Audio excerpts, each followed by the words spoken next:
Assalomu alaykum do'stlar. Sizlarga hozir yangi soqol turmagini ko'rsatmoqchiman. Bizga kerak bo'ladi nasatka 3 mm li tishini surib mashinkani bemalol ob'yomni yo'qotib olamiz. Undan keyin nasatkani olib tashlab tishini ochamiz va oxirigacha soqol izlarini yedirib olamiz.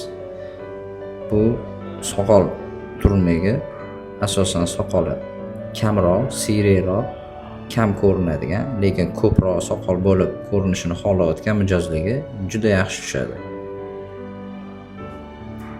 Keyin asosan bu soqol turmagini qilgandan keyin yaxshilab konturlarga e'tibor beramiz. Lezvada konturlarni chizib olsak, bu soqolimizni ancha ko'rkamroq ko'rsatadi. Shu va shunga o'xshagan soqol turmaklarini ko'rmoqchi bo'lsanglar, kanalimizni oxirigacha kuzatib boringlar. Natijani hozir sizlarga ko'rsataman. O'zingizlar baho berasiz.